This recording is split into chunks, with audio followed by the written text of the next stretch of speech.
Well, hello and welcome to the TRL Footy Show. A first for us, it's the virtual TRL Footy Show. And welcome. I hope you're really enjoying this time away from our game. And look, we're waiting for Nev Cherry. As you can see, a bit of a space, or hang on this way, a space here from Nev. He'll join us very, very shortly. But let's go around the panel. My lifelong friend and co-commentator, the one and only, the former State of Origin player, Terry Cook. How are you, Cookie? Yeah, no, you are on mute, Cookie. Yeah, we got you on mute, Cookie. So just take the headphones out, please, mate. Just take it out from the side of your computer. Can you hear us, Cookie? Yeah, we can't hear you, Cookie. Sorry about this. No, still can't hear you. Well, Cookie, we'll come back to you, all right? But, Nev, you're a bit off-sider. Come a bit to the side a bit. Can you hear us? How's that? Mate, I can hear you, Obi, yep. Yeah, well, you are out of sight, mate. You need to come this way a bit more. No, keep going. Keep going. That's it. No, the other way. Fair thing, yeah. And you have to excuse me, ladies and gentlemen. Hey, back to you, Cookie. Can you hear us, Cookie? Nod if you can hear us, Cookie. Nod if you can hear us, Cookie. Well, we cannot hear you, Cookie. So, Cookie, you've got those earplugs on. Take it out from your computer and just talk free. Okay, and we still can't hear you, mate, so you've got a mute on your computer there. We'll come back to you. And let's talk to a name synonymous with rugby league, Nev Cherry. How are you, Neville? Sensational, Obi. What a great night to talk rugby league. And, mate, really looking forward to this. Geez, I've been missing the footy. And what's been on Neville Cherry's mind or this last period of time? Mate, I've been that desperate, Obi. I actually watched The Officer and a Gentleman, a movie from the early 80s. That's how much I'm missing footy and looking for something to look that's worthwhile on the telly. But, mate, I've just lots of different things. You wonder how all the players are going out there, how the clubs will encompass what's going on, how they'll come back if we play this year. And, mate, it's certainly hard times for everybody. I remember, Nev, you were saying when 2020 was coming up, a new millennium, you were so excited and so forth. So it's sort of like you've been stopped at the altar, Nev. How's that felt for you? Mate, certainly, Obi. I said new millennium, new decade, new season, just the world's our oyster, and just what could become of this year. A heap of whole new superstars to come up to meet the challenge. These young fellas coming through and then just ripped out from underneath us, and we've just made life. There's bigger and better things or worse things to worry about in the world, but, mate, it just shows you how much you miss rugby league, and I'm sure all the people out there will never whinge about rugby league ever again, because when it's taken away from you, just not even from the players' point of view, Obi, just the social oil, the contact, being around like-minded people, being around great people, and it's certainly taken away from us, so it's something that we're never going to take for granted again into the future. All right, back to you, Cookie. Can just have a yap. Can we hear you, Cookie? Yeah, no, we can't, mate. Just got to go into your computer and unmute yourself if you can. Or maybe log out and log back in. That'd be much appreciated. But let's go across while you're looking at that, Cookie. We'll go to Game of Thrones, or TRL's answer to Game of Thrones, Jon Snow.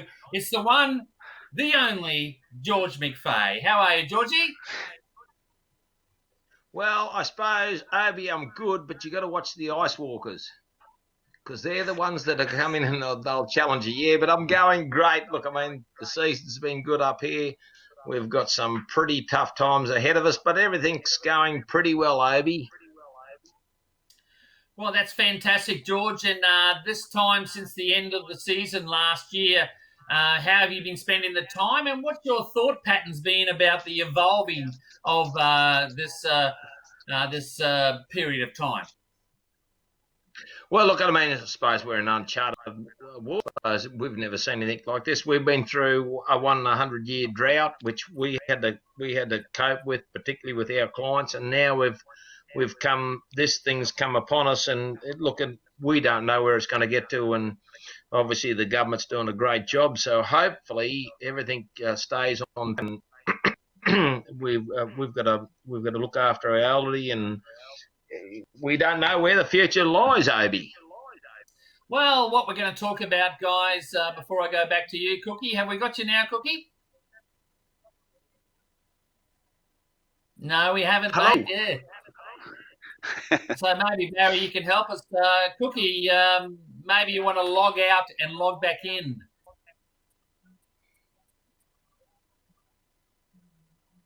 Okay, or try, you've got a mute button on your computer because we really would love you to be heard. Anyway, see if you can get Janie going. But my lifelong friend and co-commentator, the one, the only, Mr. Hawk himself, Kelvin Hawk. How are you, Kelvin? Yeah, good, thanks, Abe. Good to see the faces again. That's good. And how have you been spending this period of time, mate? What's your rugby league thoughts been? Well, I got a brand new flag for Christmas, and I hoisted it when the season kicked off. The Bulldog flag was flying proudly, but after the cessation of the football, I took it down. I've got the Australian flag flying now. Hopefully, we're all pulling together and we're doing the right thing. I see the cases today. I think we were down to 5 in Queensland, which is great.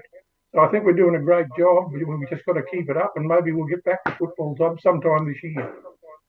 One thing about you, Kelvin Hawk, and I know we've got you back on, Cookie, because I can hear Taylor Swift in the background. We'll get back to you in a second. But Kelvin, I've never seen you so patriotic because you've been so one-eyed with the Bulldogs, you idiot.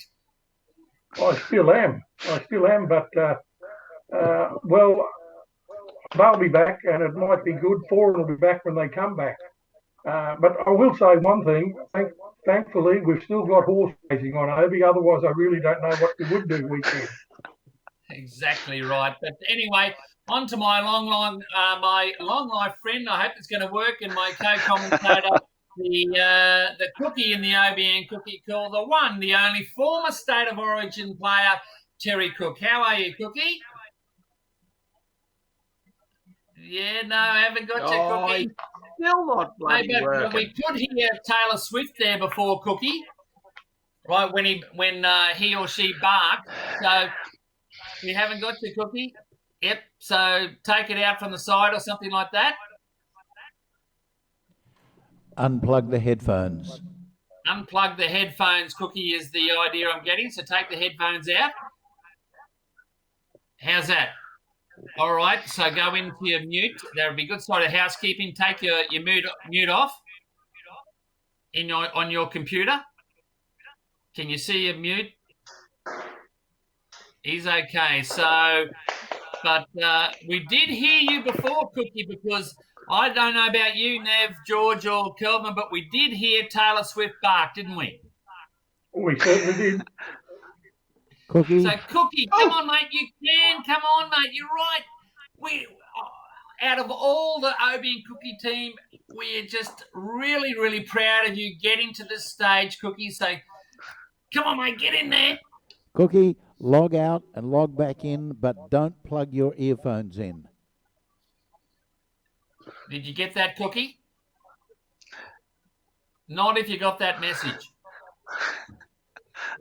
Did you get that message? You can't hear us. So log out and log back in. So log out and log back in. I think if I can get a bit of paper, that'd be good. And I'll send this. This is live. Log out, Cookie.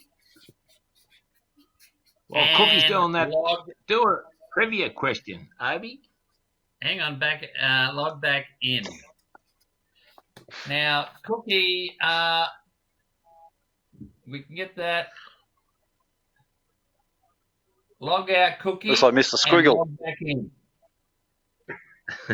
Hold my hand, Mr. Squirrel. Hold my hand.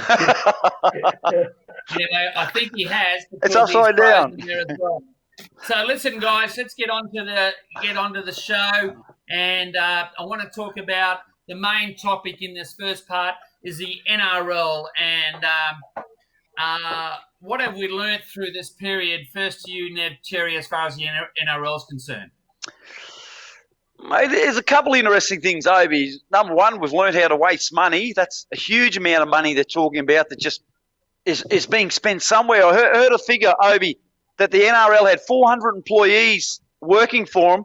The English Premier League has only 120 employees, so that's a huge amount of money and a huge amount of people. I think it's been the great leveller against all rugby league players, whether you're NRL or TRL players. The game that has made them famous has been taken away from them, so that's bringing them back to the level playing field. But I think the players, the way they've conducted themselves, Obi, has been really inspirational, especially when the game's been taken away. But it's just a shame. People are really crying out to see that NRL, and mate, whether we're going to see it earlier on or not, who knows? But this Peter V'landys, he seems to be a real leader amongst men, a real corporate leader, which the game's crying out for. And I just hope he doesn't go down the same track as other administrators. They come in, they're the white knight in shining armour. They promise so much. 2 years later, they're being ousted by the league community, which we seem to do so well. It's a real blight on our game that leaders come in, 2 years' time, mate, we're kicking them out saying they were no good to start off with. But, mate, I think this fella, he has the goods, this V'landys. He seems a real leader, seems to really understand the administration side of the game, as well as has that real player touch. And, mate, he's given everyone in the whole league community and even across the nation something to strive for. Whether that date can be met, who knows? But at least we're looking forward. We're not looking back to what's lost. Okay, well, I think we may have Cookie back. Are you there, Cookie? Yeah. No, I haven't got your Cookie. So, Cookie, if you can try and log out and log back in without your earphones, that would be fantastic, mate. So take your earphones out and log back in. How's that, Cookie? Yeah, on the side of there. But anyway, over to you. We'll come back to you, Cookie. Cookie, please just interrupt when we do get you back in, because we know we're coming in from there. Over to you, George McFay. What have you seen through this period of time, mate? Well, thank you for addressing me as George McFay, his nickname Nutsy.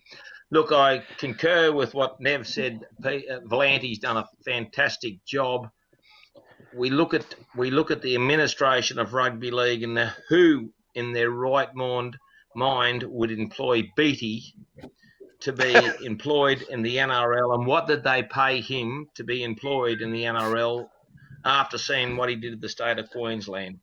It's beyond me, and it's beyond me that the bloke that couldn't get up there and really initiate, and he didn't know what the Cronulla Sharks were. They employed him, and it was a disgrace. It was a disgrace, and that's where it started. The NRL need to have a good look at themselves and make sure they employ the right people. Exactly right. Over to you, Cookie. Have we got you? Terry Cook? No, he's logged out. He's going to log back in. Over to you, Kelvin. Your thoughts on what you've learned through this period? Yeah, I'd like to just back up what George said. I think we've put the wrong blokes in up the top there. I think V'landys will be great. I wasn't really a V'landys fan, but what he did for racing in New South Wales has been unbelievable, and I think he'll probably do the same with league. But I want to support Todd Greenberg. I know Todd Greenberg's copying a lot of flack, but he has had, as we said, Smith and Beattie as the boss, and I believe we've also had some pretty greedy clubs. I think the clubs just wanted more and more when Greenberg was saying we can't afford more and more, but I think the clubs rule the roost, and probably a little bit to the NRL's detriment. Yeah, I agree with you, Kelvin. I think one thing's for sure is that there's been called for Greenberg's head, and I've got to say that like imagine bringing someone in, all right, that's green and hasn't got the experience that Greenberg had.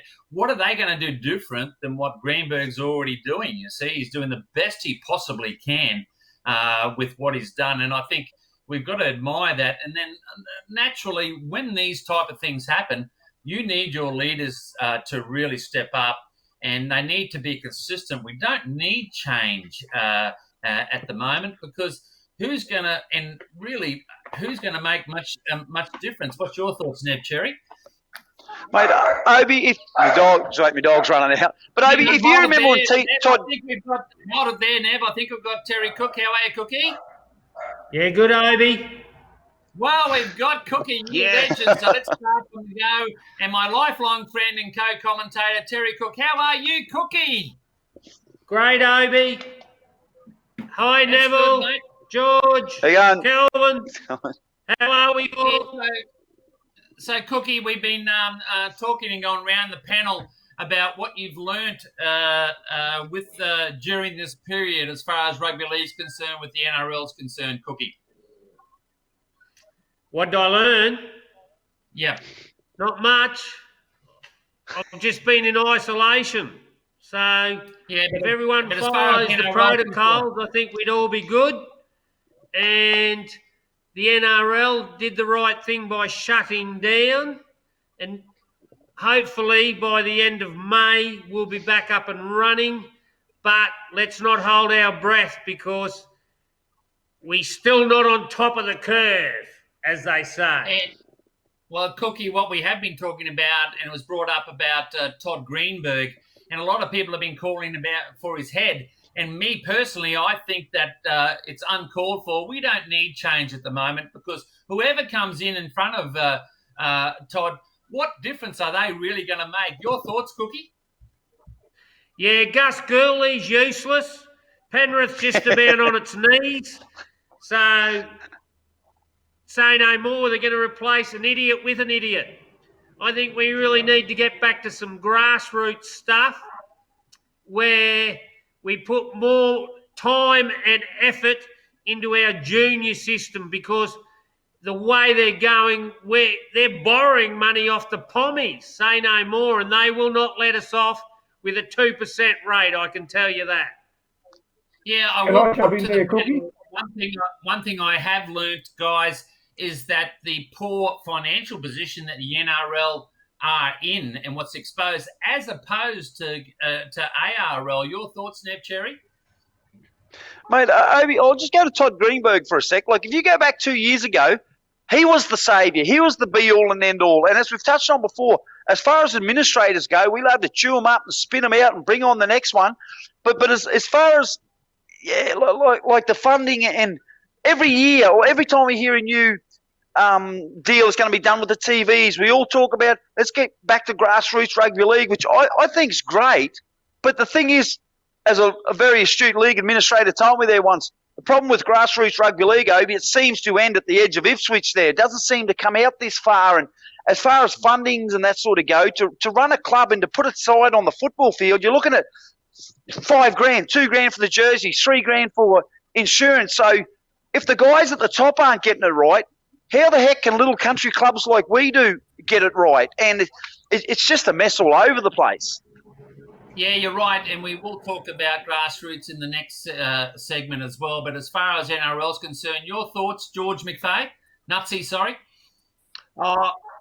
Obi, Nev's pretty right. Just do some homework on what the AFL do in relation to spending money for junior development in the Southern Downs or the Darling Downs. And I think you'd be amazed at what they spend to get junior development going. Now, we've seen and we've had a look at what money, like the TV deal with Channel 9, the money that's been spent to secure their money. Now, and I don't want to harp on Peter Beattie, but I tell you what, the amalgamations are cancelling. Queensland broke a lot of councils and a lot of people, And why would you employ and spend money on a bloke that knows nothing about rugby league and put him in a position where he's going to control rugby league? It was absolute rubbish. Get the money and the funding back into the grassroots. Get it back into the kids. Get them playing. Because we all know where a lot of the footballers come from. They come from the country. And they feed into the NRL. And that's where you need the money spent. Simple. Yeah, well, I was had the beauty of being in contact with John Grant over the last 5 or so years through my mental league ties as well, and he was grilled through our conferences in the Q&A with those mental league people who are just like us in rugby league land. And he was so frustrated that he couldn't get the money down to the grassroots. And I think it's coming back now to hit us, you see. And I think what's going to happen is that with the players that are on $1 million, they'll come down to 400,000, and it is the correction we need to have. Your thoughts, Kelvin Hawke? Yeah, I think I'm against the clubs. The clubs have got a lot to do with this. They're the ones who have said we need more, we need more, we need more. As I said before, I'll still say that. With the coming down, I think I'm looking at a Canterbury perspective again, Bulldogs. I don't know how it's going to work yet with the next salary cap, but I know that the Bulldogs have got nearly everyone off contract. I think they've only got about 10 on contract for next year. So how that positions them, I don't know. And how they've signed the Pommy on big for next year, how will that stand up? Will he have to take a pay cut? Those kind of things. Not only him, the fella from St. George who just signed with Newcastle. They've signed for millions of dollars. What happens to those contracts? But one thing's for sure, Terry Cook, is that there's going to be a pay cut for those players, and the players' union or the association's involved now as well, and it's very tight-knit. But I think the player payments is the real crux of us moving forward, because we need our NRL and our things to have assets. Like Tour Rugby League's been good, and we'll talk about it later. We've got assets now, and we've got income and things like that. Cookie, your thoughts? Well, you go back to the TV negotiation they did, the last one, which was $1.8 billion, and the players get 30% of that. So you do the sums, they're on $600 million a year basic wages. So I can't see how a game can sustain that when it all goes to the top and nothing really goes to the bottom. Plus, you've got player agents on top of that. And the player agents are on 10% of that. So, do you know what I mean? I think they need to put in place where 5% or 10% or whatever it is, a figure, the player agents have to put into a fund, and the player at that level has to put into a fund where it goes into a trust and it goes towards junior development. And our biggest loss in junior development is the families of 2 players or 2 kids or more, where let's say they've got 3 kids, 4 kids, 5 kids, the actual 3rd or 4th kid can't afford, like the parents can't afford for the 3rd and 4th kid. So those kids, no kids can play. So all of a sudden you've got a whole family that are tyrants at rugby league or rascals or whatever they are. We lose them to rugby league, and they're the ones, one of those kids will go on and play NRL. So now we've lost that. And as Nutsy said, they'll go to AFL, and I'll tell you, soccer's the biggest one that's challenging us, because they run off a model like the Pommy game. And I've been watching a bit of Netflix lately on the Pommy game, and I'll tell you, their structure is different, but it's inspiring for the younger ones. So, Cookie, are we too busy observing our opposition like soccer and AFL rather than worrying about ourselves, Cookie? I I think we need to look after ourselves. Rugby league, it'll survive because they brought the what do you call the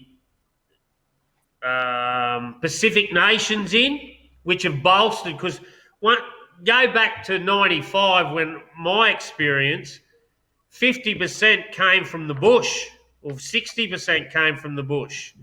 Now it's about 30% come from the bush, but the island nations have made up the rest of it. And now I think 60% come from there, I think. I don't know the full statistics. You'd have to pull that out for me, Obi. All right, Cookie. Well, I'm going to go around the panel. I'll start with you, Cookie, about how the NRL should look after this pandemic. Should it actually eventuate? How do you think it should be? Pardon? Ask that question again, sorry. Yeah, how should the NRL look? What competition should they have? Should it be just one round, sprint to the end? How do you feel it should be? Should there be conferences? What do you feel? What'll happen is I think they'll play each other once, and then they'll have probably 2 or 3 special rounds where, you know, the old Canterbury play Parramatta and the rivalry rounds. They'll have 1 or 2 of them, and then the rest. Then Origin will take up the rest of that. So they'll still run for about, I'd say, 25 weeks.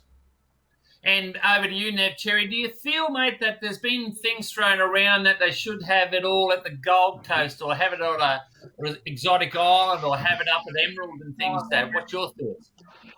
Mate, Obi, I like that these ideas are getting thrown around because, in essence, we've been having the same structured competition for 100 years, which has worked great.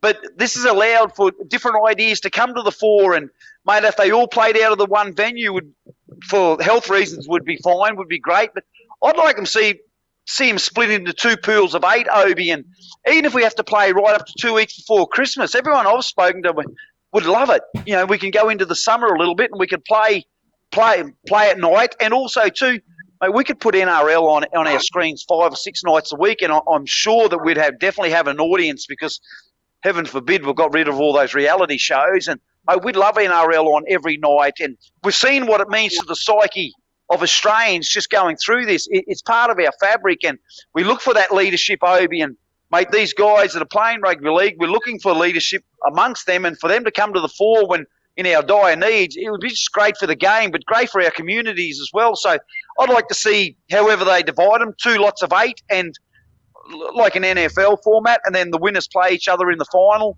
and see how that pans out. Just it's our time that we can try something different. We've had the same way for the last 100 years.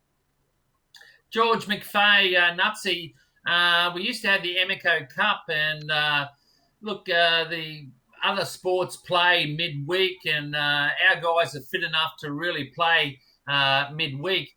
And second tier to my question to you, Nutsy, was that, hey, look, maybe the government's going to stop at the border, all right? So is that going to be a barrier? How would you see that the competition's going to evolve with the NRL, Nutsy?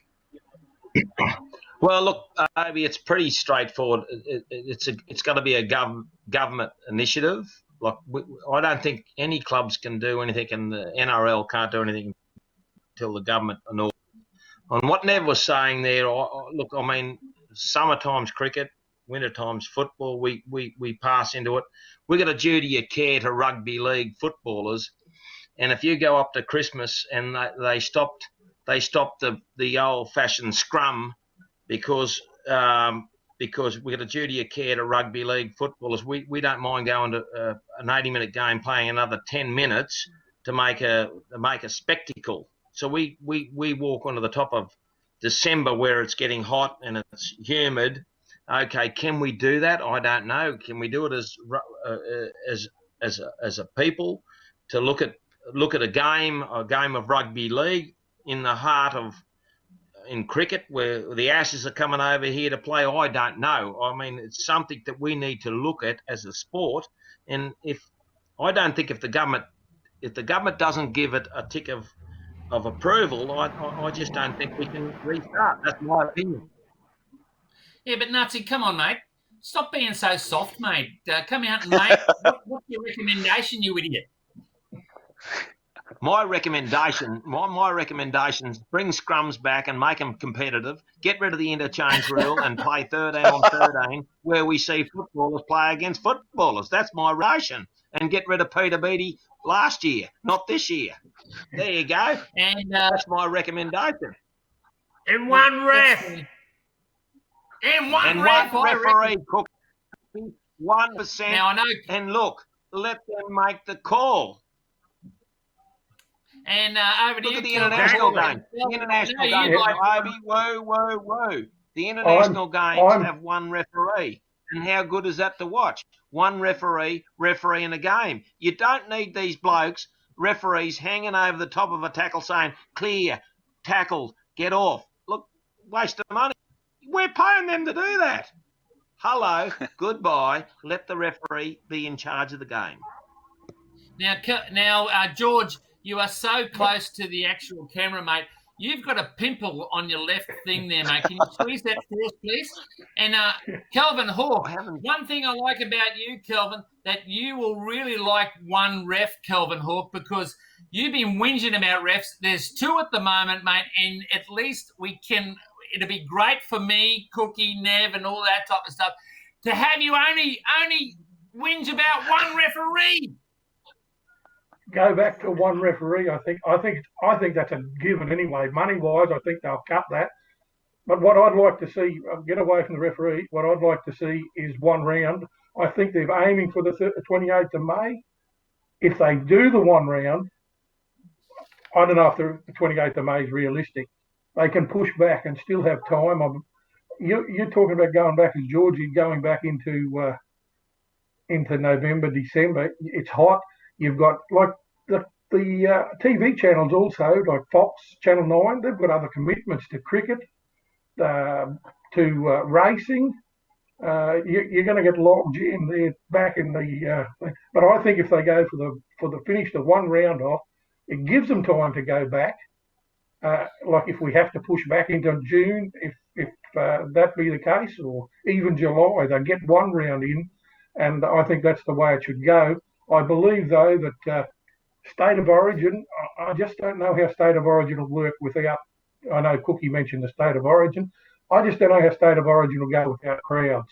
I just don't know how that'll work. I really don't know.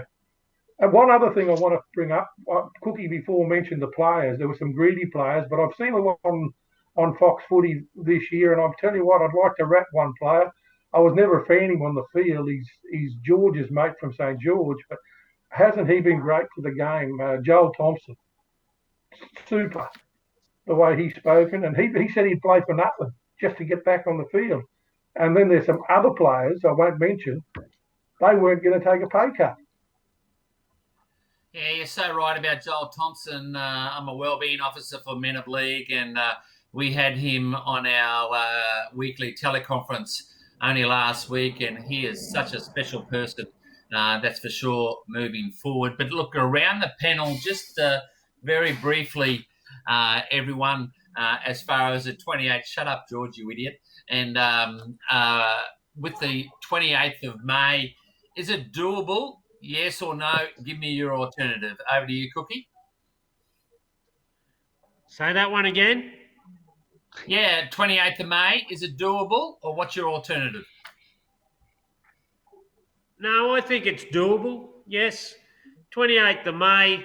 We're virtually on top of it. We've gone down to, I think we're down to about 2% or a bit less than that. We started off at 25%, and they think within a week or so we'll be back down to virtually 0.5% of infections. So, 28th of May, how many weeks away is that? Yeah, about 6, 7? Weeks. Yeah, you're right. Yeah, your thoughts there, Terry? I think it's doable. And Mate, as long as they're in, like, not so much isolation, but as long as they stick to their protocols and everything, I think we'll be fine. Neb Cherry? And I hope we follow pretty well straight away too. I agree with Cookie there. I think it's the 28th of May is certainly achievable, but the only caution I'd have to it is that if we're the only sport that's back by then and an outbreak happens again, and especially against league circles, just where that leaves the game in the face of the general public, I worry about that a little bit. But either way, I still want the rugby league back. Sooner the better. George McFay? Obi, in response to your question, and my response will be it's achievable, but however, my take on it is once you get to the end of May and you get into June, July, the flu season. So you get the flu. So how many people that just get the common flu that have this coronavirus? So we get in the scrambled eggs again. So that's my response to that. Yes, achievable, but what we are in the hub of flu season. Once you get into June, July, August has always been said the worst month for flus. So that is probably my concern with it all. Well, thank you very much, Dr. McFay. Over to you, Kelvin. Well, I don't know if it is achievable. I think if it is going to be achievable, I don't think they'll be playing in Queensland. I think Anastasia has more or less said that we won't be right by the 28th of May, and I think they'll be playing in New South Wales if they play. But that's my point. If there's only 15 games or whatever's left, I think for one round, they can push and it won't affect. So I think it may be achievable, but I think that if they go one round, they've got time up their sleeve to get in a competition. All right, guys. Well, we're going to go to a commercial break, and we're going to see an interview that Nev did when he went to the South launch of the season with Isaac Ladd and Wade Austin. This is the Toowoomba Rugby League virtual footy show. See you after the break. Nev Cherry had a wonderful Southern Suburbs launch, and I have Isaac Ladd, one of the leading front rows of the competition last year, and the little surprise packet, Wade Austin. Coming from Highfields last year, and you found it home at South. What was the difference? What made you, because you went up a whole other level? I guess it was mainly because we had a heap of boys from the Mustangs the year before playing, and was planning on having a year off at the start, and then I sort of saw that most of the boys from the Mustangs were coming back, and I thought, why not play with those bunch of boys I've already played with before and get into it, and then obviously help a club that was struggling.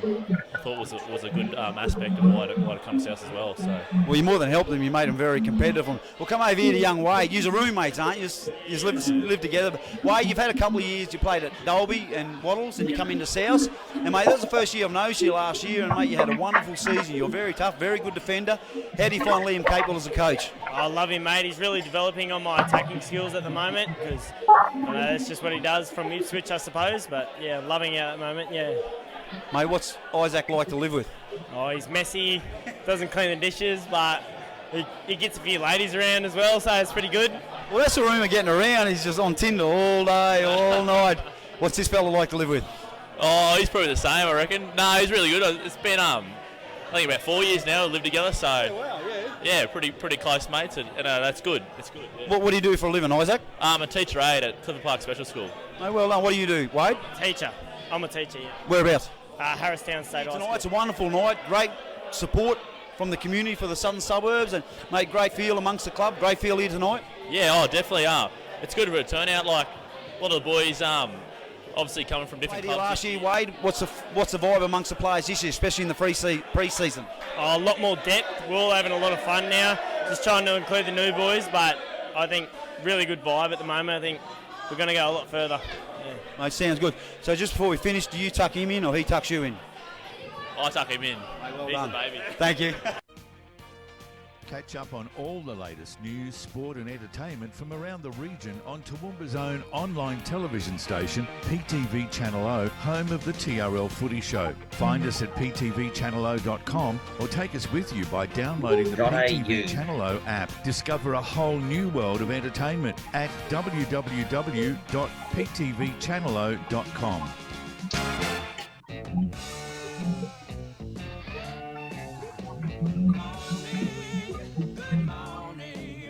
to see the sunrise.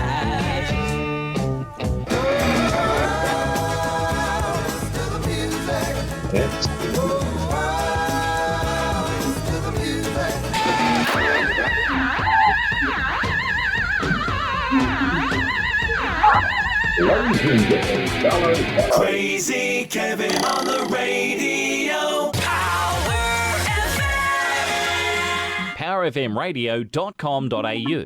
Every week on PTV Channel O, we take a frank look at computers, the internet and social media on Switched On IT. Join our international team of experts every Tuesday at 7 p.m. to learn what makes the internet and social media tick and how to keep your business safe online while making the most of this exciting media. Discover a whole new world of entertainment Tuesday night at 7 p.m. on ptvchannelo.com or download the PTV Channel O app.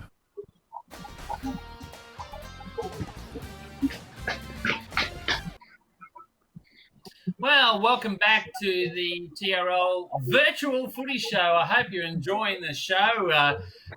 It's live on PTV Channel.com, and I hope you're enjoying it. And we've got everyone from Cookie to Nutsy to Neb Cherry and Kelvin Hawke. And in our second part of our show, we're going to talk about Toowoomba, everything about Toowoomba Rugby League. And let me give you some information, boys. I've been speaking to the Toowoomba Rugby League chairman today, and just on specifics, they're looking at the 6th and 7th of the June weekend to reintroduce Toowoomba Rugby League, which is a week after the NRL. Just on the staff, a lot of people may be concerned about the staff.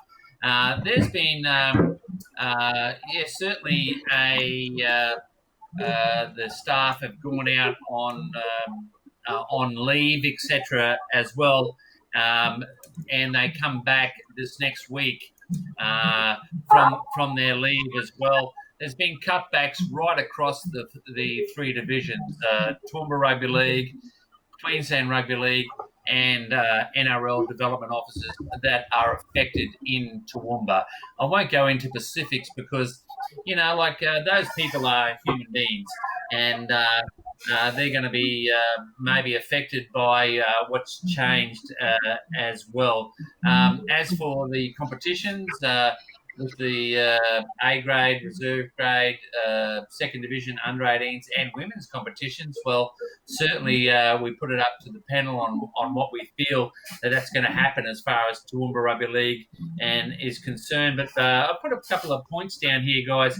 And first to you, Cookie, how should the competition look upon return? And keeping in mind that we're going to have some outside barriers, Cookie, as far as I think the most important thing is crowds, and if we've got crowds that come, I actually thought one of the good ideas I was speaking to Rex today about was if you go to Wattles, for example, you can have just cars there with people around the grounds with cars, and there's a lot of grounds that can just have the cars there watching it as well, and I think that's a really, really good idea. Your thoughts, Terry Cook?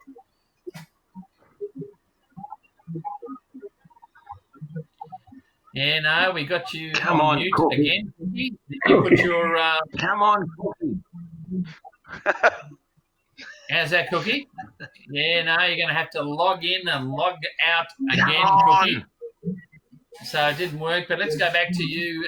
Log in and log out, please, Cookie, if you can hear us. Over to you, Neb Cherry, on those thoughts. Yeah, I think that's a good idea, Obi, and as Jonathan Thurston touched on, like when he played up here in Toowoomba, he loved the fact that the cars were parked around the side of the field, and it added to the atmosphere, especially if someone scored a try and the horns would go off, and it takes you back to the 70s and 80s. But as far as crowds going to the football, I don't think it'd be too much of a drama, Obi, because just this social distancing phenomenon, it just, people adhere to it, and, mate, you only got to warn people, remind them, have security there, police officers drop in, and, mate, if that doesn't get you separated, a $1,300 fine will. So I don't foresee it's going to be a huge issue. People just want to go to the footy, Obi, and they want to go to the TRL. Once the TRL starts, forget about the NRL and the QRL.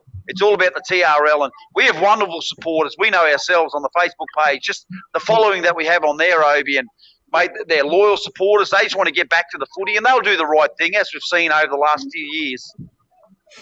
So what I'm going to ask you, Neville, is are you back with this Cookie? No, he's logged in and logged out. He'll come back in.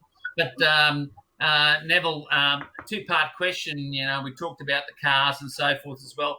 How do you feel that the competition should come back? The real flavour is that we go for the 1 week, which is sort of one round sprint to the finals. Do you agree with that, if we can get to it? Yeah, there's two. I like that, but I also like, say, maybe a Newtown Nitriles format where the winner keeps progressing and we have a Pool A and a Pool B. But I think just for tradition, we go back to just the one game each round for 11 weeks, whether that takes us into September, even into October. I think people just want to see rugby league, and I think the history of our league, as we've seen over the last year and the last 100 years, that it'd be a shame not to have a semi-final series and a grand final just to say who was the winner in our 101st year. So I think when it all settles down, we'll have the 11-week competition. Well, I suppose in the back of our mind is that we're going to probably know. You're back with us, Cookie? Terry Cook? Sorry, mate. You'll have to speak. I can't hear you. Yeah, and we spoke to Neville about how the competition should look, and we're saying about a sprint to the finish, which is 11 weeks. I think it is, but I want to throw in a bit of a left field whammy. First to you, Cookie, is that I think our players are fit enough now that we can have midweek M&Co Cup, KB Cup type series as well. How do you think that Toowoomba Rugby League should come back on the 6th and 7th of June? Yeah, no, I think it'd be a great idea. Like I used to love the Newtown Night Trials. Plus, we also used to have midweek sort of state games. Like we used to give the Bush boys a chance to prove themselves against the city boys. So I'd like to see a lot more of that come into our game, and which gives the Bush boys an opportunity to prove themselves at that level. So, yeah, I'd like to see a midweek format come in, as Neville said. And 2 full rounds, I think, is the fairest way to run any competition with the semi-finals and that. So, I like the way Neville, the format that Neville has talked about just previously. I like that, and a midweek cup as well. Yeah, but not enough rugby league, the greatest game of all. Yeah, but Cookie, hang on, you idiot. All right, you said something like you'd like 2 full rounds. You can't have it because we don't have enough time, you idiot. I can't hear you. Like, don't get me started, Obi. Terry, we can't have the 2 rounds, Cookie. No, not this year. Are we talking about this year now? Yes. No, just 1 full round. A full round with semis, grand finals, beautiful. George McFay, Nutsy. Thank you for addressing me by my right name, Obi. Nutsy. Okay, I'll agree. How'd you get nuts? I can agree with the simple fact that you can't have a home and away game. A shortened format would be right. You just got to play each other once. That looks good. Obi, play you once and then you go on to point. Nutsy, I can see the snot up your nose, you idiot. And I can tell you something about football games and rugby league games with cars around the ground. Unfortunately, in today's society, we're not allowed to park the cars around the ground because, unfortunately, bringing alcohol, which is not right by most of the clubs. I was a full fan when going back when I played at the Father Ranger Oval, where the cars were packed around the ground. They were bipping the horns, as Nev said, when you was no better courage when you were playing the game to hear them. Okay, unfortunately, most of the grounds today don't have that facility because they want the people to go to the bar and drink at the bar. Okay, answer your question, Nev. That would be fantastic to get back to those. Can we go back there? No, I don't think we can. Get the cars going back around the grounds. Can we do that? Yes, probably, but it would be a fantastic thing to hear those cars bipping the horns, and when they sit there and listen to the horns, it was fantastic. Yes, I agree with a one-round format. If the game gets going, one round, you play and the draw is done. Bad luck if you don't get a home game against the side that you play against, but you get a home game, you play away, you play at home, you play away, bang, into a semi-final series, into a grand final. And, how's that, Obi? Yeah, well, before I go to Kelvin Hawke, right of reply, Neville, because we were talking about the actual cars coming in.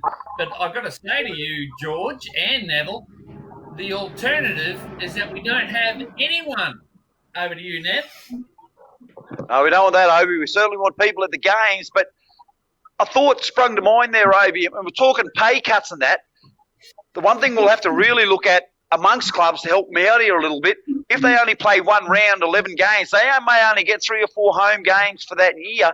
And as we've touched on before, it costs lots of money to run a rugby league club, and most of their income comes from the bar. So I agree with George here about bringing alcohol into it, but it just has to be policed. So maybe the players have to look at taking a pay cut as well, because some of the A-grade fellas were just not – they'll send clubs to the wall. And I really wonder whether they'd care or not. But once they're gone, as Newtown has happened with them, it's too late. They're gone, and it's too hard to bring them back. So I think that's something that we're going to have a look at too. If we do have a shortened season, the players have got to weigh into this as well and take a pay cut just like everybody else.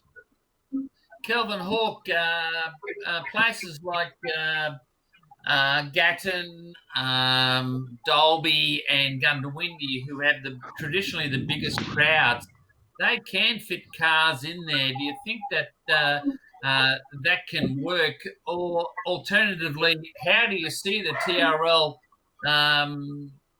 reintroducing the competition to the public with all these? Like what I'm going to say, Kelvin, and it's to you, Cookie, Nev and George, is that the bottom line is the crowds and the social distancing as far as us at the grassroots, because we're not going to have Q Cup.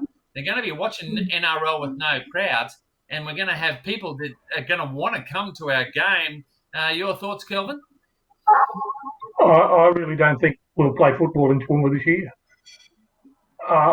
We may be able to do it without crowds, but I think if you play without crowds, you've seen clubs break. And I don't think people are going to be allowed into grandstands, into a can bar this side of October, say, maybe. I just don't think.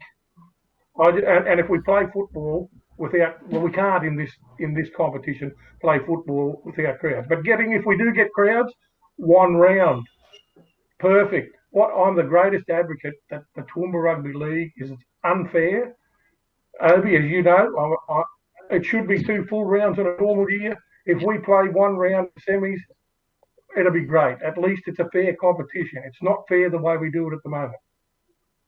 I think I agree with you, and I've always agreed with you, Kelvin, because we're starting in April. People clubs have been training since November, and because of our climate, we can start in February and go right through. But the bottom line, and the argument's always been, is that the lower half of the ladder, it's very hard to keep them surviving there, Terry Cook. Was that me? What are we talking about? We're talking about cars coming in and the crowd control as far as the social distancing is concerned at grassroots level, a la Toowoomba Rugby League. Well, if we can't have crowds, it'll be useful. It won't happen. Simple as that. Because bush football relies on their crowds, as Kelvin said. Excuse me. We rely on our crowds to can shop, pay. It's half our fundraising, or it's probably 3/4 of our fundraising, where we promote everything, we do everything. So if there's no crowds, the comp won't happen. Simple as that. All right, Cookie, on to the next question. Which team looked good in pre-season? And you saw all the videos, interviews that Nev and I had done through the pre-season. Which team looked really good for you as far as what you observed coming into the TRL season? Which teams will probably be up there? No, well, what looked good in the pre-season videos that you saw, Cookie? You'd have to say Highfields were a big chance. I was really impressed with them. Wattles will be thereabouts. Warwick will be thereabouts. And probably Gatton a bit of an unknown. It's great to see Newtown back in the comp, but they'll be a bit rusty. I think it'll take them a couple of seasons to get cracking. I think Highfields, Valleys, they're still an uncertain too. So I'd have to say probably Wattles and Highfields impressed me the most. And Cookie, two-part question. Which team do you think will benefit with this enforced layoff? Because keep in mind that I noticed with the NRL and other things as well, is that when they announced that they can come back on the 28th of May, well, when they formally announce it, they've only got a week to really prepare for their first competition game.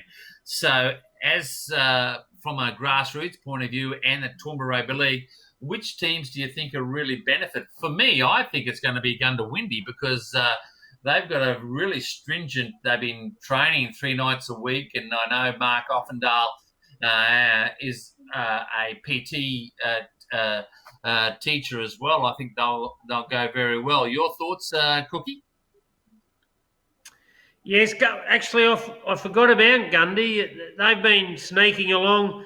I was really impressed with their season last year, where they just fell at the final hurdle, and I think injuries and just the long season caught up with them. But they've recruited well. They needed a hooker, which they've got with the Kiwi, the resident Kiwi. I think he will be a great purchase for them. And one thing about Offendale, he'll have them fit and strong and ready to crack. So, yes, they'll be a sneaky one to look out for. That is for sure, Obi.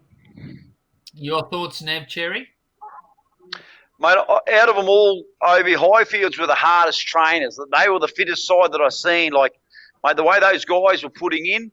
But I'd switch over to South, which are flown under the radar. As I've watched about 6 clubs, they seem the best mates. They're a really tight-knit group of blokes, all young fellas. The Hearn boys there, Isaac Laird, Wade Austin, Liam Capewell's done a wonderful job with them. I think the sides that come out of this layoff, the best, is I don't really think it even comes down to the team. I think it comes down to the coach, which coach handles it the best. And you probably can't go past Kerry Carmichael. But I like how Travis Burns and Matty Grew, how they relate to the players inside the dressing sheds, which I get to see. And, mate, they're a new breed. And the way they get their message across to these young fellas is just, I think that's going to hold them in really good stead as the season kicks on and gets going. So I think the 2 sides that I think will handle this the best are Warwick and Wattles. Me personally, I think it'd be Dalby. They've got a great culture out there. They look after their players. I think Kerry's a great mix there as well. They've got Franciscus as well, who's just a legend there as well. I think he'll go very well. As I said, like Gundawindi be nice and fit. But, hey, look, there's not one club that don't have a really good culture right throughout the Toowoomba Rugby League competition. Don't you agree, Nutsy? Look, yeah, Obi, Nev, Cookie, and Kelvin. I just thought this year was going to be a fantastic game of rugby league between a lot of sides, a lot of teams who are going to be strengthened, and I think it was going to be a very even competition. You look around and you listen to what we're saying. You said Highfields, Gundawindi, Dalby, Warwick, Valleys, Wattles. Look, I mean, I think there was going to be not much between the top sides, and I think on any given day, any game we broadcasted, I think it was going to be very, very close. If you went to Dalby and you had a look at the additions they had on their side, it was going to be a fantastic game. Now, you look at Big Mark, the red man from Gundawindi, what he done last year with the Gundawindi sides. Don't worry, he's efforts, and you don't get anything without effort. He was going to be right up. The Gundawindi Boars, I reckon, were going to be the quieter cheater. I thought they were going to be very, very solid. And Warwick played Wattles in the Barrett Shield at Wattles. Warwick come away with a victory there, which I didn't think they could beat Wattles at full strength, which gave me an indication that the Cowboys, after losing last year's grand final, were going to be very, very competitive with Galloway coming back into the side. So, look, all in all, my expectations of this competition this year was going to be very tight. Your home games were very important to make sure you secured your 2 points. And away games, if you could get those with 2 points, it was a bonus. But unfortunately, we've been restricted at this stage, and we've got to go with the rules. So that's my take of the game of rugby league for 2020, Obi. And Cookie, Nev Cherry, and Kelvin. Yeah, Kelvin Did Hawke, I shut I'll up ask for a minute? you. Yeah, of course you can. But Kelvin Hawke, I'll talk to you about, even Gatton. I was pretty impressed with their list with Ben Reuter coming back. They've got a good culture, especially. Like, you got to think, like 2019, they had 3 out of the 4 senior sides in the grand final, and if that's not culture, I don't know what is, What's your thoughts, Kelvin, with the sprint to the grand final? Firstly, with Gatton, Ben Reuter was a big addition. I think they've lost a couple of big forwards. That was going to be their problem, I think. They have got some Papua New Guineans that are running around, and some of them look pretty good. So Gatton, a bit of an unknown. From what I've seen of you guys going around and what I've heard, I think Gundawindi look really, really good. I will say though, and I know when we say it's the coaches who get them out of it, but it's the players. When we come back, and if we come back, I'm still sceptical that we will play football. I think it's the players who put in the work because they're not training together. Who's going to be dedicated enough to do that work on their own and come out? I still think it's a bit unrealistic. We had Daniel York on last week talking about the 1 week. We can't start training together as a team until the 1st of June and then play the following weekend. I think that's a bit, to me, it's a little bit adventurous, shall I say. I really think there could be sides that could struggle. But the way that's shaped up at the start, I thought Gundawindi, and I know George said that Warwick beat Wattles, but I like the look of Wattles this year too from what I've seen their game. So they're probably the two. And Valley, well, I know they've lost one of my favourites in Corey McGrady, but Valley's always seem to turn up with something. So Gundawindi Wattles. Yeah, so Cookie, Kelvin's got a real point there because Daniel York last week was saying that, hey, okay, well, it might be the 28th of May that they're allowed to actually train. And then 7 days later, they're going into battle there, Cookie, and they haven't had any training since February. So that's certainly got to be an issue, Cookie. Yeah, it'll be the teams that the individual takes the onus on themselves to do their own training will come up trumps. So I don't know too much about the teams on their individual programs that the coaches set them, but the teams that actually do what the coaches has set them as individuals to go out and keep themselves fit and commit themselves to the club and the team will come out winners, because it'll be short, sharp. It'll be an 11-week sprint or 12-week sprint to the finals. So the team that individually keeps themselves fit will be the leaders of the pack. Okay, well, thanks for that feedback, everyone. Let's get on to sponsors, especially at the grassroots. First to you, Cookie, and the effect on our game here. I think it goes from industry to industry. You see, even at our level, Bottle Mart's been a wonderful sponsor of ours for the last year.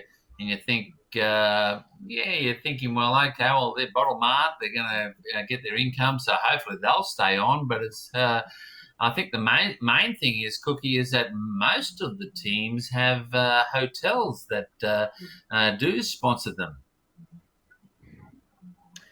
Yeah, it's everyone's affected in this scenario. All of us, all individually, we're all affected.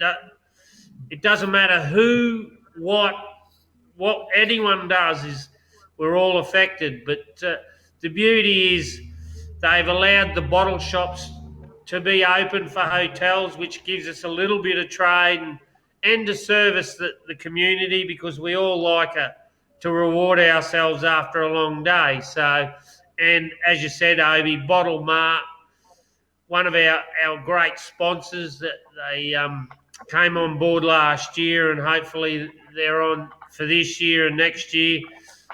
I don't know the terms and how it's all going to evolve after we all get back to playing, but all our sponsors, they'll all be affected, Obi, in some form. The whole economy is slowed up, so we thank all our sponsors. Hopefully they'll all stick around and stick through this uncertain time in our life, that is for sure. And once we get back to rugby league and get back into it, it'll slowly, the momentum will pick up, and by the end of the season or end of the year, let's hope we're back cracking whips and having a crack. Yeah, over to you, Nev Cherry. You are a sponsor with Nev Cherry Pest Control. And look, we've got S&K Drilling, we've got CNR Concreting, Coach Killer, we've got Gary Sutton for the Footy Show, we've got Hutchison Builders for the TRL Footy Show, who have told PTV Channel O that they can't support them again. We're going to have those issues as well. And we just pray, Nev. What's your thoughts? Well, it's a two-pronged situation. The players, well, just for sport in general, rugby league in general, we are a sport that's renowned for people turning up to a game saying, what are you going to give me? I'm special. I want something out of the game. And we see it in the NRL, we see it in the QRL, the TRL. We're a sport of takers, whereas if you look at netball, hockey, touch football, soccer, all those guys turn up and want to contribute to their clubs, contribute to the sport. Hockey, for example, just goes from strength to strength. Look at the amenities they have there on this side of Toowoomba. So for 1 year, I personally, but as a sport, we're asking the players to turn up and say, no, I don't want more. I want more. I want to give. And for 1 year, just give back to the game that's given them so much. So I think because the sponsors are hurting, they've got to put their hand in their pocket and give to the game so that these blokes can get on the field. Everyone else through society has. So I think the players have got to step up to the mark here. We need leaders within our competition, those leaders that have the greatest profiles, which are probably getting the greatest pay. They've got to step up and say, for what? For 1 year, I'm going to put rugby league before my own personal gain to help the clubs out, to help our sport out, and play the game free this year. That's my take on it, Obi. I love your passion, Nev Cherry. I'm fired up over this, Obi. Yeah, talking about passion, George McFay really sponsorship is a real key industry as far as our grassroots level is concerned. And you've got a cold sore on your lip too as well, you idiot. Well, Nev, rugby league was the working man's sport. Answer what you were just saying there. And sponsors, yes, of course, the sponsorship is our working man's sport, a multi-million-dollar business. So this is where we're going to look at what we've touched on this week, which Phil Gould's touched on this week. So I don't know the answer there, but anyway, look, rugby league was the greatest game of all, and rugby is still the greatest game of all. Hey. Yeah, well, one thing for sure, Nev, George McFay, you were never noted for a sidestep, but you certainly sidestepped that issue, you idiot. All right, so over to you, Kelvin. Well, Your thoughts I Yeah. Oh, sorry, Cookie. Yeah, go on, George. Get on to Kelvin. Get on. I just think Kelvin. sponsorship is going to be hard right from the top right down. There'll be a lot of there's a lot of people who are doing it tough, and sponsorship will be difficult. I'd just like to say that probably the people that I feel sorry for more than any in our district are the Leeds clubs with Leeds clubs, not the clubs themselves, but Dalby with a Leeds club, Pittsworth with a Leeds club, and Gatton with a Leeds club. They're the ones I really think have been affected more than, as I say, not the clubs, but the Leeds clubs. Because this, I don't know about Dalby and Pittsworth, I know for Gatton, this is their time of the year when the football's on. This is when they make the money and they're shut down. So, and I know Gatton, the Leeds Club, are one of the big sponsors for the Hawks, and it's going to be a struggle for them when they get back up and running. As it is, I think, as I said, for the other, I think they're the other clubs with full Leagues clubs that operate all the time, and I think those Leagues clubs are going to be affected badly. So how do you think it'll evolve, Kelvin, as moving forward? What do you feel as far as, let's say, Gatton and the sponsorship arrangements? Well, I have to see how we come out the other end, but it may be, as Ned said, players have been getting a lot of money, probably a lot of them overpaid in this competition, and they might have to, well, they will have to take a hit for some of the clubs to survive, I think. Yeah, so Kelvin, what I'm going to say, like you're at the coalface of Gatton Rugby League, like any other rugby league, you're damned if you do lower the amount that you pay the players. Do you think that that'll be what will happen at grassroots? I think if everyone sticks together, all clubs, like you can't. We've got players who obviously are still going to, like the players in the NRL. There's some who say, I'll play for nothing. But there's others going to say, give me such, or I don't take the field. I think it's got to be a joint thing by the clubs. If we're going to cut payments, that all clubs come in and say, right, we're going to do this. Not one club outspending whilst the others can't afford to. I think we've got to take it, and I know salary caps, they can't enforce it in the NRL, but something like that, until we get back on our feet, could be a good thing in the TRL. Over to you, Cookie. Of everyone, and Nev Cherry will agree with me, is that the off-season we had the most movement we've ever had in the last period of time, Cookie, and certainly money is probably one of the issues, but I think no matter what they pay at those grassroots levels, whether it be Gatton or Pittsworth, etc., they're going to stay there, aren't they, Terry? Yeah, it'll affect everyone, absolutely, right from just no one knows what the end result will be, but as Neville said, I think if everyone just sticks together and does it for the love of it, because that's what we've all started out doing it, I think we'll come out the other side of it. And I think if the NRL get their heads out of the cloud and make their players maybe adopt a club.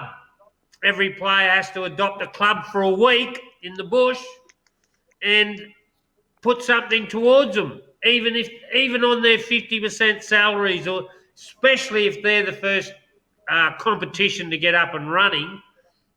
Maybe every player in the NRL has to adopt a bush club for a week and, I don't know, come up with something for them to help them along to get back up to where they belong.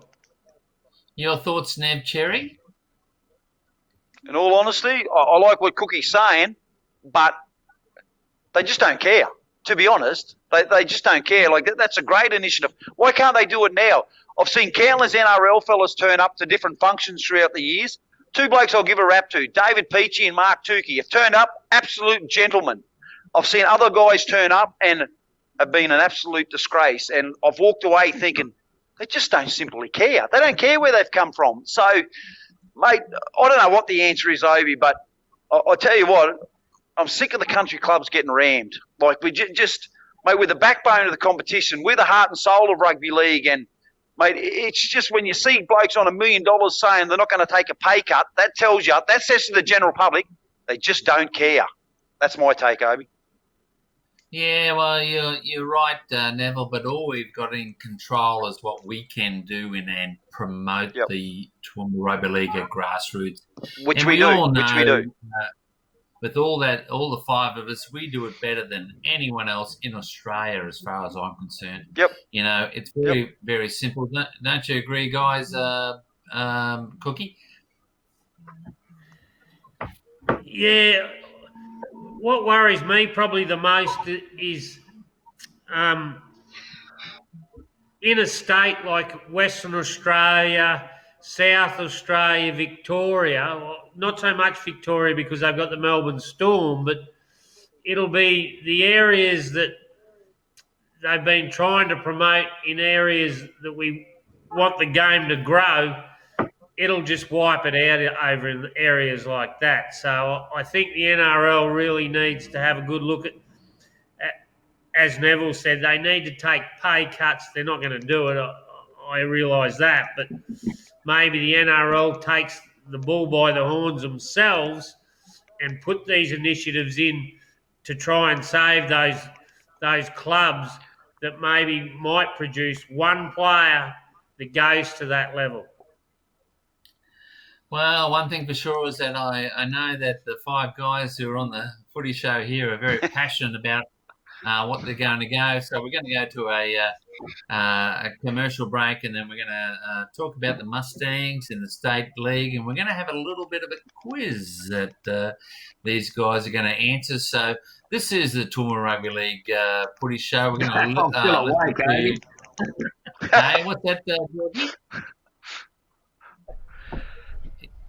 And we're still here at Pittsworth, and we're here with young gun here, Maddie Butler. And, A-grade beckons for you. Maddie, how's the training been? A little different and more fitter for you compared to 18? Yeah, it's been pretty good pre-season. We started back there in December, I think. And, yeah, we've come a long way in fitness, worked really hard through off the season there. And, just started to get into our ball work now. And, yeah, it's been a lot different, a lot quicker.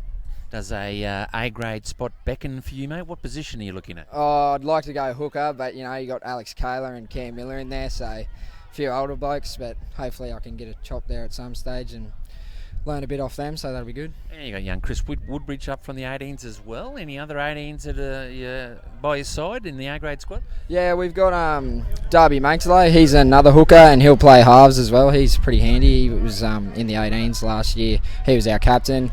And then young Jackson Griffiths, he'll be a very strong player for us this year. He does the boxing in there in Toowoomba for TGW Smithies, and he's a real strong winger. So have you done any boxing, mate? No, not myself. No. You think you should? No. And mate, tell us your background. Always been a Pittsworth boy, juniors? No, I actually come from Millmerran. Used to play in the Warwick District, Millwood, and then went off to school in Toowoomba. Played a bit of rugby for 5 years, and then come back out here for first year of 18s. All right, good on you, mate, and all the best for 2020. Well done. Cheers, eh?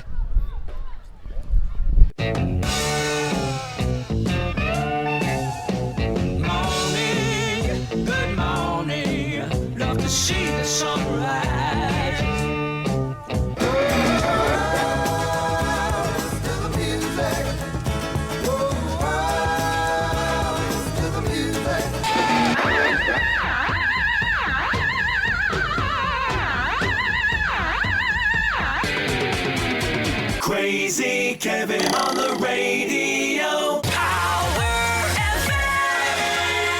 powerfmradio.com.au. If you've lost your income or had a change of earning capacity through no fault of your own and are struggling with debt that you can no longer handle, you probably feel a bit like this ant. If the struggle is getting you down and you feel overwhelmed, there is an answer. Central Liaison has helped thousands of people break free of the debt struggle by handling their debt for them. Freeze all interest, stop the harassing calls from the bank and start enjoying life again. Call them today on 0409 344 070 for a confidential, obligation-free chat about how Central Liaison can help you take your life back. The number again, 0409 344 070. Call them now. Hi, I'm Neil from CGD Group, and we do printing with imagination. Our products and imaging have that wow factor. Whether it be business cards, flyers, the Coffee Gazette, or our brand new A5 video folders and animation. Have your business branding remembered. Call us today on 4639 5553. CGD Group, printing with imagination. Looking for exposure for your next event or function? Take your next community event, training seminar, sports event, official opening, function, concert or exhibition live to the world with PTV Channel O and Power FM's unique live simulcast. We can turn your next local event into a worldwide sensation for a fraction of what you would expect to pay. No matter what the event, PTV Channel O and Power FM can take your message to our audience. Invite the world to your party by phoning 0431 390 920 or email feedback@ptvchannelo.com.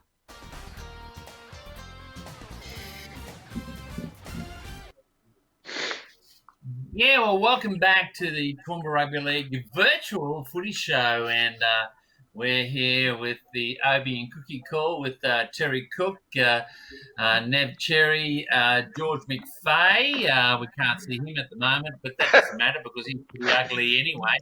And to Mr. Hawke himself, Kelvin Hawke. And now we're going on to our third section here, guys, and not long, but before we went into the coronavirus, the Mustangs were very, very confident that they were going to be back in 2021. And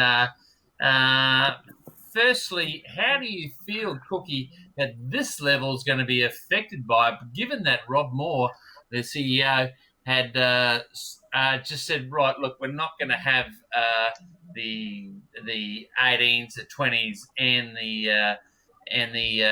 the state league competition. You know, was it premature that he did that, Terry Cook?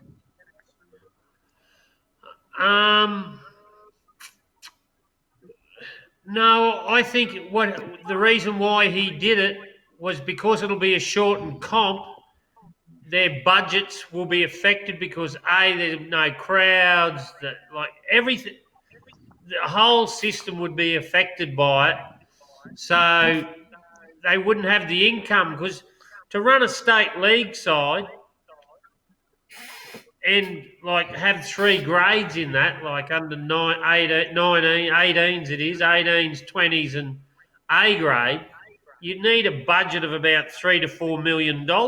That's a lot of cash and a lot of travel at interstate level. So not interstate, I mean state level travel. So he's just thinking of the club so it doesn't drain them completely. So he has a comp for 2021. So I think it's a good thing that they shut down the actual statewide comp, so the clubs can start building for that next year and planning and learning new ways to raise funds.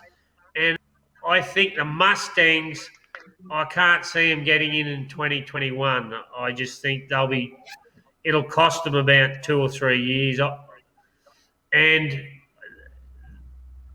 you need a leagues club. You need everyday cash flow, and Toowoomba, I know they've got a lot of sponsorship and big companies, but it just, at state level, they just can't seem to find the big beneficiary ones. So I think it'll put them back about 2 or 3 years.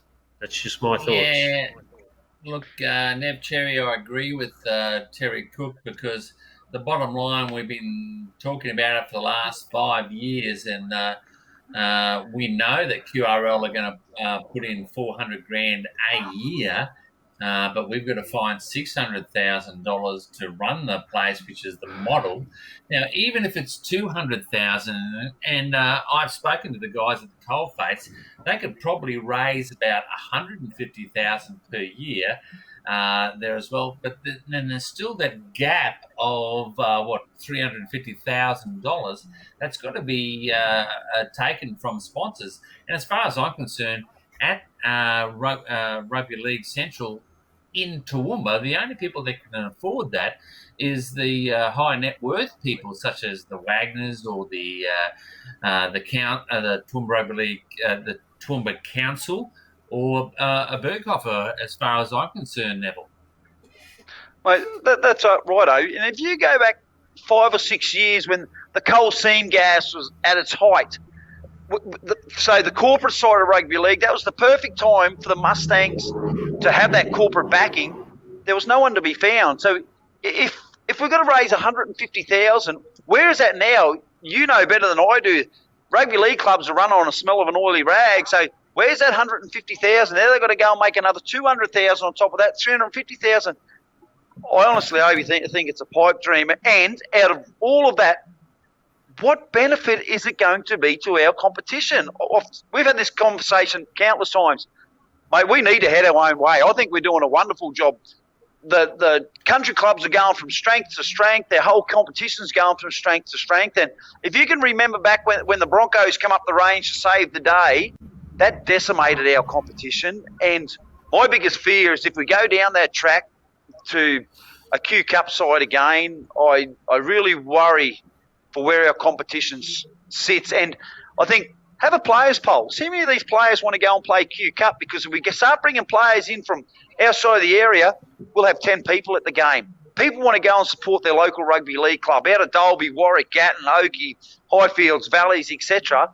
We're getting crowds, great crowds, and it's a great atmosphere. And like I said, our competition is going from strength to strength. So I agree with the 18s and 20s being in it. I think that's great.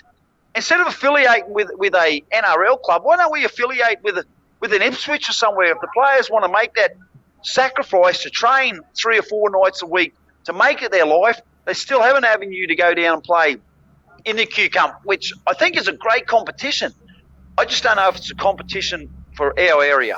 We've been left out of it for 20 years now. I can't see the benefits of it going back in. We've paved our own way, Obi. Why do we want to rob Peter to pay Paul? I just don't get it. Yeah, I agree, but I'm a bit of a realist that if it does come in, then there's only 25 to 30 contracted players at state league, Terry Cook, and then that means that, okay, we've got 11 clubs, and that's 2 or 3 players per club, and they've got to be at that level, you see. So I think there's always... because keep in mind that the Mustangs have been in place for 10 years now, and the under-18 coaches have really embraced that. Cookie, what do you think? You there, Cookie? Are you talking to me? Yeah, I am, mate. Oh, sorry. Yeah, I'm with Neville on that. I just think it's... $1 million is not going to cut it, truly. And even if the QRL fund us for 400,000 or 5,000 of that, we still have to raise the 500. It's not going to cut it. You've got travel expenses. You're talking 3 teams here too. Like that's 60 odd players. They've got to stay overnight. I've been through it all at Seagull many times. Like, truly, it just and we're not just there to fill the numbers. Like, I'm not into that. I'm with Neville. I think if we just concentrate on our own competition, I'm happy for the 18s to 20 to try their luck at going down and chancing their arm, because, you know, you got to test yourself at the highest level. And if you had sort of, at this day and age, the way the NRL runs, if you haven't cut it by the time you're 21, 22, 23, well, you're not going to cut it. So, and I'm with Neville on that. I think if we have an affiliation instead of an NRL side, I think if we have affiliation with Ipswich or Redcliffe or someone like that, I think we'd be a lot beneficial. That is for sure. Yeah, Calvin Hawke, we've really shown how a competition at the grassroots can really work, and we don't really need a state competition.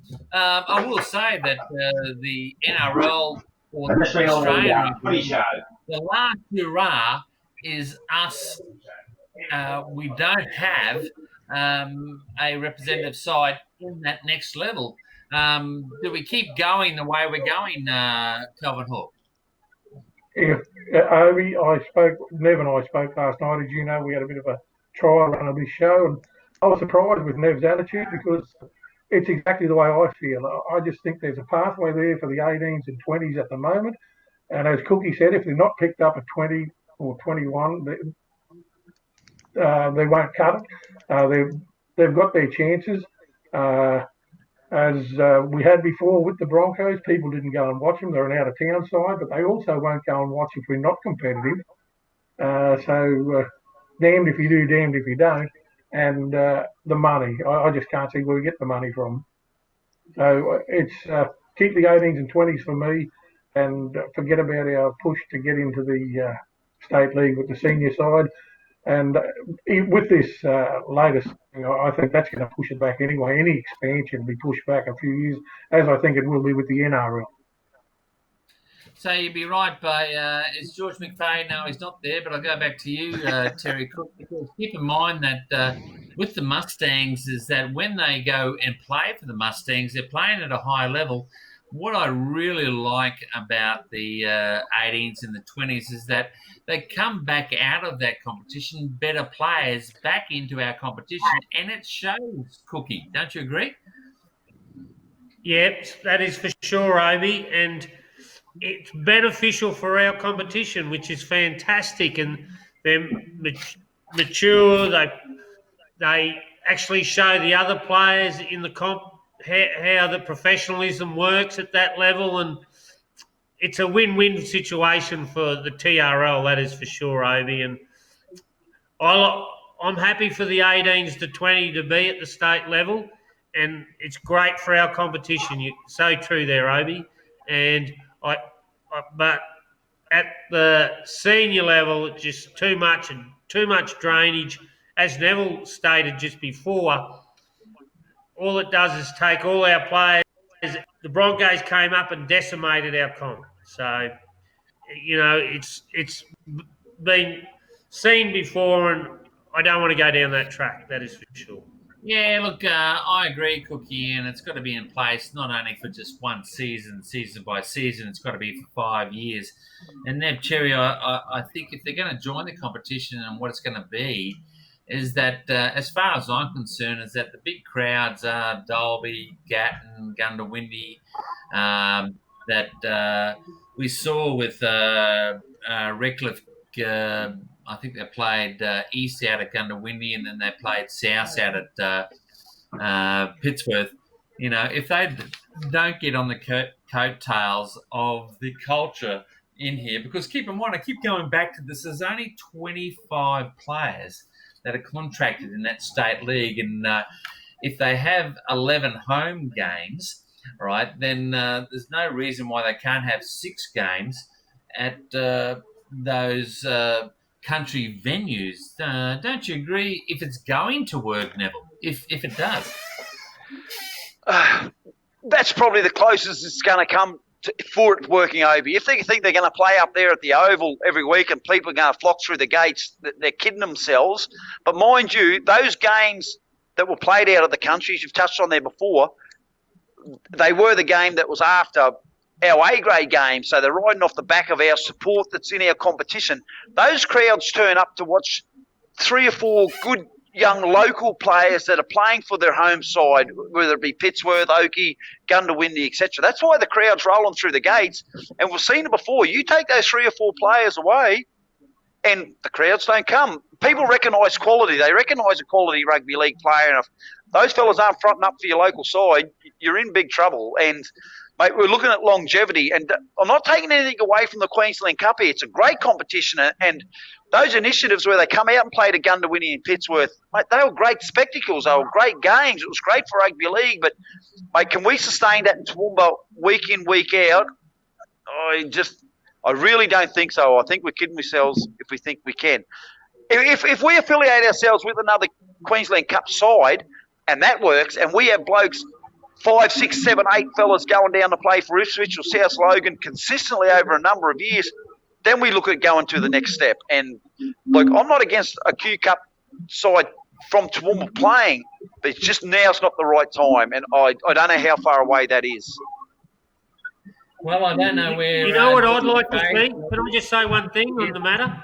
Yep. You know what I'd like to see as a progressive thing? We were talking about midweek knockout comps, previous.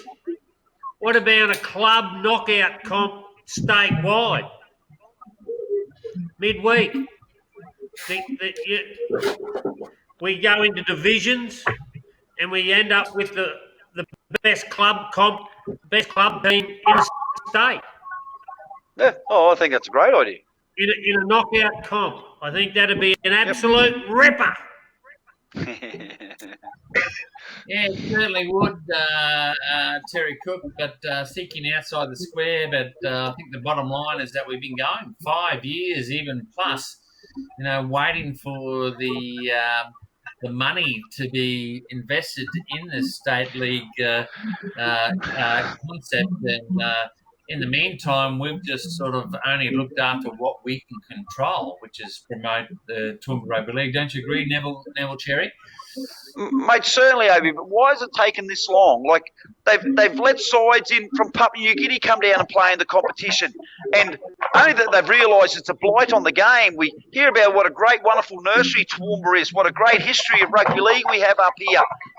Jonathan Thurston played up here. Darren Lockyer's from up here. Steve Price is from here. And then I'm not sure why I could say a lot of things, but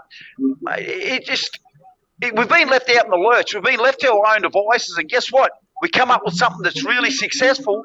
Why do we want to change that? I just don't get it. Like, we're paving our own way. I just don't get it. I just don't see what benefit that brings to our competition. And I don't see it brings any benefit at all. I think it's a step backwards. Yeah, you're right, Neville, because the issue is just from us at the grassroots, certainly the OB Cookie call and with you, Cookie, and Nev and Kelvin, we want to be involved when it does come to calling their games, you see, and we're stretched very thin. The novelty probably, I've got to say, after 3 or 4 seasons that we've been calling the game, is trying to get those people to help us on a voluntary basis is a challenge within itself, Nev Cherry. Mate, certainly is, Obi, and we've spoken about this before. It's a lot of hard work. This is a lot of hard work, and it's lucky that we have such great league minds and great league people up here that this has worked and that our competition's gone from strength to strength. So, and we have those people all throughout our clubs. So why do we want to put that at jeopardy? I think what we're doing now is the right thing. And, mate, like I said, I'm not totally against it, but I just don't know if now is the right time. And, I don't know when is the right time, but just the way we're going ourselves, and you talk to the players, do a player poll. See how many people are going to sign up and play in the Q Cup for Toowoomba, and that'll answer your question there. Yeah, well, I think, Nev, what I'm saying is that whilst they've got 25 or 30 players, I think that they may only have maybe at most 10 players from our current competition playing that state league. So 10 players out of 11 clubs right, that have an average of 24 players play over the competition is a really small amount, don't you think, Terry Cook? So that's too complicated for me, Avey. What did you say? 10 Well, I players. just said, mate, the numbers don't stack up, mate. Like if we're going to have 10 players join the state league, we're going to have 20 players that come from all the NRL clubs that are going to come into TRL to try and get to the next level. We're only going to have really it weakens our comp. players It certainly does. from our own competition. You're right. It weakens our comp, and as Neville said before, we don't want to weaken our comp. We want to strengthen our comp. What my point is, Cookie, it doesn't weaken our comp. What my point is that it doesn't weaken our comp because it only takes 10 players out of it. Will you ask the clubs that then? Yeah, don't agree. You're talking the 10 best players. Yeah, you're right. Kelvin Hawke, your thoughts? You just said we're going to have 10 out of the comp, the best 10 out of our comp, and we're going to get all the NRL players. Where are the NRL players going to come from? Who are we going to affiliate with? Most of the clubs have got their affiliations in place. Toowoomba would be an extra one for some. I don't know. Queensland clubs like the Titans are affiliated with sides. The Broncos are affiliated with sides. I just can't see where Toowoomba's going to affiliate with an NRL club. Anyway, I don't know where George has gone, but he's in bed. Is it past his bedtime? Is that right? No, he's on the phone. All right. He's on the phone. He got a phone call. Well, he's selling cheap. That's right, he is. $1 better. Give me $2 better. $2 better. And the last thing we're going to have Ovi's quiz. We're going to have Ovi's quiz. Now, I'm going to ask you guys, what buzzer do you want to have? If I ask the question, how am I going to do that? Cookie, are you going to have a cowbell or whatever? What do you want? Who, me? Yeah. I'll be a cow. Moo! All right, Nev Cherry? I'm going to be a bear, Obi. It's a testament to the North Sydney Bears. They'll be back one day. Kelvin Hawke, you've got to be a hawk, haven't you? No, woof. Woof, woof. With a bulldog. Okay, here's the first question, guys. Okay, and whoever wins gets a trip for two around the world, okay? Okay, now Pittsworth won the 2016 Grand Final. Who won the John McDonald Medal? Brah. Yes. Tom O'Sullivan. Tom O'Sullivan. Well done. That's one for Neville. I'll just put here one. I am taking call. Who came sixth in last year's competition? Moo. Yeah. Yeah. Are you taking it, Obi? I wouldn't have a clue. You, Cookie? South. No, that's wrong. South. Wolf. No. Wolf. Hawk. Yes. Yes, they certainly did, Kelvin. Well done. Who am I? I am a current TRL player. I have been a representative for TRL, and I am ageless. I have played mainly in... Yes, Neville? Steve Franciscus. Yes, well done, Neville. Well That's done. That's your go-to question, Obi. I knew that. Who came second in the 2019 Webke Price Medal? Yeah. Yes, Neville? Mitch Ravel. Yes, very, very good. Name a player who has won the Webke Price Medal more than once. Moo. Yes. Cookie? Matty Duggan. No.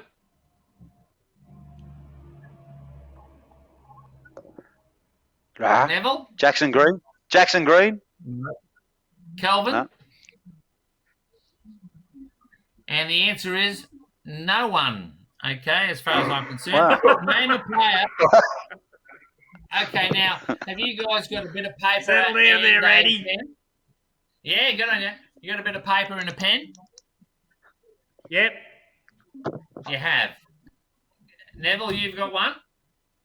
Oh, I got a pen. I'll write on my hand. It's right. Yeah. Cookie, Yep. you've got one? Yep. And Kelvin, you've got one? Yeah. Okay, so this is for the winner for tonight, okay? I want you to draw a photo of yourself. You've got 15 seconds. Go. What are we going to do? You're kidding. Draw a photo of yourself, you idiot. Come on, have a crack, never, you idiot. I am, yeah, that's it. good. Yeah. Yeah. Okay, we got Nevs. You finished, Cookie?